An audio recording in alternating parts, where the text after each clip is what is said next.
Fat जहाँ आम ओडिया चर्बी बोली कहू आ चर्बी एमतीका गोटे जिनस आपण कौन पर्टिकुलर जगह माने पेटरू कमे पारे जदि आपन को चर्बी कमेबार अच्छी ताहले आपन को पूरा बॉडी रू चर्बी कमेबा को पड़ी।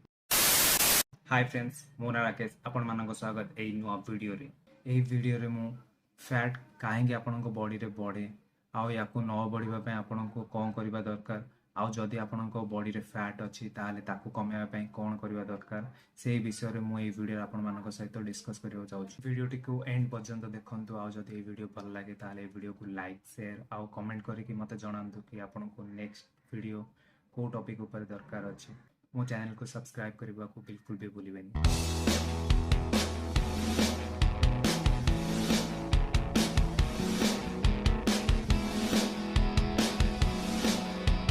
प्रथमे जान नबा फैट केते प्रकार। फैट होची दुई प्रकार। फर्स्ट होची सैचुरेटेड और सेकंड होची अनसैचुरेटेड। सैचुरेटेड फैट आपन को जंक फूड जेमिति कि आपन माने बाहर खाते जळखिया भाबरे आउ package food like instant noodles chips mixture एथिरे आपन मानन को सैचुरेटेड फैट मिले। अनसैचुरेटेड फैट जहा कि आपन को मिले नट्स आउ डेयरी प्रोडक्ट रे। नट्स रे आछी आपन मानकर पीनट्स आलमंड आउ कैशू। डेयरी प्रोडक्ट रे मिल्क पनीर आउ बटर।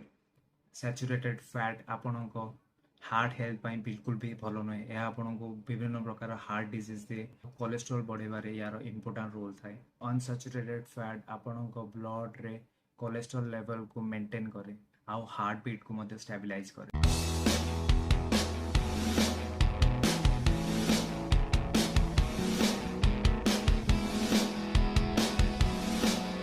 बॉडी को प्रत्येक दिन काम करने एनर्जी दरकार हुए और सही एनर्जी को आमे कैलोरी बोली कहू। आपण बॉडी रो गोटे मिनिमम मेंटेनेंस कैलोरी थाए जहाँ आपण को प्रत्येक दिन खाइबा खाद्य मिली थाए। आपण माने प्रत्येक दिन जंक फूड आउ पैकेज फूड खाइबा द्वारा आपण को अननेसेसरी कैलोरी मिलता है जहाँ आपण को बॉडी को बिल्कुल भी दरकार न थाए आउ ताहा आपण को बॉडी रे फैट भाव में परिणत हो जाए।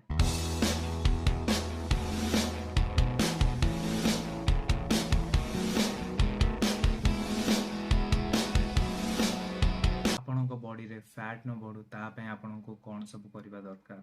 आपन को बाहर जहाँ भी किसी जलखिया खाइबा को मिले होटल रे छणा छणी हेतिबा ताको आपन ट्राई करंतु अवॉइड करबा को। जदि आपन अवॉइड न करि पारुछंती ताले ताको कमे दियंतु। ड्रिंक रे मध्ये आपन मानन को फैट मिले। पैकेज फूड जेमेदि कि biscuit mixture chips instant noodles थिरे मध्ये आपन मानन को फैट मिले जहाँ आपन को बॉडी पे बिल्कुल भी हेल्दी नय।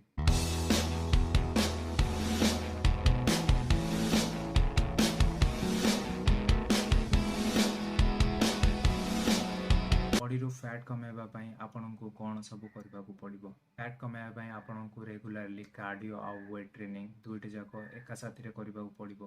काहेकि ना खाली कार्डियो करबा द्वारा आपन को बॉडी रो फैट तो लॉस हे जिवो किंतु आपन को बॉडी रे मसल नथिबो जोगु आपन स्किनी देखा जिवे। पुनी आपन को आउ थरे मसल गेन करबा पई वेट ट्रेनिंग करबा को पड़िबो। तिबे आपन माने कार्डियो आ वेट ट्रेनिंग दुईटे जाक एका साथी रे करले आपन को बॉडी रो फैट लॉस हबो ता सहित आपन को बॉडी रे मसल मध्य गेन हबो। आपण को बॉडी रो फैट लॉस और मसल गेन द्वारा आपण माने मस्कुलर देखा जिवे। डाइट पई आपण माने कार्बोहाइड्रेट को कम यूज करंतु आउ प्रोटीन को अधिक।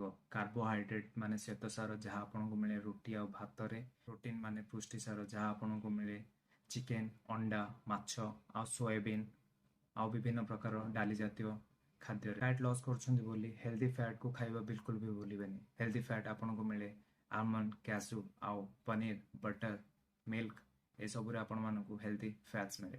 कार्डियो एक्सरसाइज पई आपण माने mountain climbers jumping jacks high knee taps आउ स्विमिंग साइक्लिंग रनिंग आपण मानन को एथि मध्यरु जहाँ भी कंफर्टेबल फील हुए कार्डियो पई ता आपण करंतु आ एहा आपणकर फैट लॉस रे हेल्प करिवो।